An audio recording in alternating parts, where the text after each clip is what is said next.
నాకు తెలిసి ఈ వీడియో ఎక్కువసేపు ఇంటర్నెట్ లో ఉండదు, డిలీట్ అయిపోద్ది. డిలీట్ అయ్యేలోపు చూడండి, మిగతా వాళ్ళకి కూడా ఫార్వర్డ్ చేయండి. నారా లోకేష్ గారు ఒక తండ్రి తన కొడుకు ఎక్కడ చదవాలి, ఏ స్కూల్లో చదవాలి, ఎలా చదవాలి అనే నిర్ణయం తీసుకునే హక్కు ప్రతి తండ్రికి ఉంటుంది. సో తద్వారా ఆ తండ్రి గవర్నమెంట్ స్కూల్లో చదివించుకోవాలా, ప్రైవేట్ స్కూల్లో చదివించుకోవాలనే నిర్ణయం తీసుకునే హక్కు ఆయనకు ఉంటుంది. సో అదే విధంగా ఆయన స్తోమత తగ్గట్టు ఆయన గవర్నమెంట్ స్కూల్లో చదివించుకుంటారు, యా ప్రైవేట్ స్కూల్లో చదివించుకుంటారు. సో ప్రతి ప్రైవేట్ స్కూల్ కొన్ని ఫీజులు అనేవి ఫిక్స్ చేసింది. అంతేకాకుండా బుక్స్ కూడా మా దగ్గరే కొనాలి, షూ కూడా మా దగ్గరే కొనాలి, బ్యాగ్స్ కూడా మా దగ్గరే కొనాలి, ప్రతి నోట్ బుక్స్ కూడా మా దగ్గర కొనాలనే రూల్స్ పాస్ చేయడం ఎంతవరకు కరెక్ట్ సార్? ఇప్పుడు చదువు చెప్పేవాళ్ళు మా స్కూల్ ఫీజు ఇంత ఉందని చెప్పి డిసైడ్ చేయడం ఓవరాల్ గా ఓకే. అవి కూడా హై రేట్ లో ఉంటే మాత్రం మనం ఖండించాల్సిందే, కానీ లిమిట్ లో ఉంటే మాత్రం ఓకే. Books కొనమేంటి sir? స్కూల్లో అదే స్కూల్లో బుక్స్ కొనాలి, అదే స్కూల్లో షూ కొనాలి, అదే స్కూల్లో యూనిఫామ్ కొనాలి, అదే స్కూల్లో బ్యాగ్స్ కొనాలి. అక్కడ తప్ప వేరే చోట కొంటే చదువు రాదా? విద్యని వ్యాపారం చేసి అమ్మేస్తున్నా మనం ఒక్క ముక్క కూడా మాట్లాడట్లా. ఏంటి సార్ ఇది? మా చిన్నప్పుడు మా అన్నయ్యలు చదువుకున్న బుక్స్ మేము వాడుకునేవాళ్ళు, మా బుక్స్ మా తమ్ముడాలు వాడుకునేవారు, మా చిల్లాలు వాడుకునేవారు. ఇలా ఒక సైకిల్ వెళ్ళి తప్ప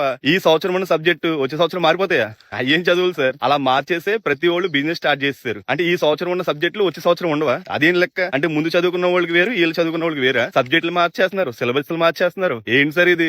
విద్యని వ్యాపారం చేసేస్తున్నా ఒక్క ముక్క అడగరేంటి ఎవరును? సో వాళ్ళ దగ్గరే బుక్స్ కొనాలా, వాళ్ళ దగ్గరే షూ కొనాలా, వాళ్ళ దగ్గరే టెక్స్ట్ బుక్లు కొనాలా? ఏంటి సార్ ఇది? ఇది ఒక్కటి మార్చండి. నాకు తెలిసి విద్యని వ్యాపారంగా మార్చే చదువులా కాదు సార్. ఒక మిడిల్ క్లాస్ వ్యక్తి కష్టపడితే ఆడికి రోజుకి వచ్చేది 800. ప్రైవేట్ స్కూల్లోనే వాటిని రక్తంలా పీల్చేస్తున్నారు. ఇంకా కొడుకుని ఎలా చదివించుకుంటారు సార్ అబ్బాయి? ప్రతి ఒళ్ళకి ఉన్నత విద్య అనేది అవసరం. సో మన గవర్నమెంట్ స్కూల్లో కొంతమందికి నచ్చట్లా, అదే వీళ్ళు అదునుగా చూసుకుని ప్రైవేట్ స్కూల్లో భారీగా ఫీజులు పెంచేయడం, వాళ్ళకి నచ్చినట్టు రూల్స్ మార్చేయడం, ఇవన్నీ చేస్తున్నారు. తద్వారా పిల్లలు చాలా ట్రస్ట్ ఫీల్ అయ్యి అసలు వాళ్ళు ఏం చేసుకుంటున్నారో వాళ్ళకి తెలియట్లే. సో ఈ రూల్స్ కొద్ది మార్చండి సార్. చదువుకొని కుర్రోడు ఎక్కడైనా చదువుకుంటాడు, పలానా టెక్స్ట్ బుక్ లో చదవాలి, పలానా నోట్ బుక్ లోనే రాయాలంటే వాళ్ళు వేరే బుక్స్ కొంటే పెన్ కదలదా? ఆ బుక్స్ లోనైతేనే పెన్ కదులుద్దా? ఆ బుక్స్ లో అయితేనే రాయగలదుమా? ఏంటి సార్ ఇలాంటి రూల్స్ పెడుతుంటే సైలెంట్ గా ఉండిపోతారు? ఇలా బయటకు వచ్చి అడిగిన వాళ్ళేమో శిక్షించడానికి రెడీ అయిపోతారు. ఏంటి సార్ ఎంతవరకు కాదు సార్ ఇది? ఈ ఒక్క రూల్ మార్చండి సార్. అయినా మీరు కూడా గవర్నమెంట్ స్కూల్లో అంతంత బాగా చెప్తుంటే మీరు కూడా ప్రైవేట్ స్కూల్ అని ఎగబడిపోతున్నారు. ఒక బంద్ చేయండి సార్. తల్లికి వందనం అనేది కేవలం గవర్నమెంట్ స్కూల్లో ఎవరైతే పిల్లలు చదువుతారో వాళ్ళకి మాత్రమే ఇవ్వండి.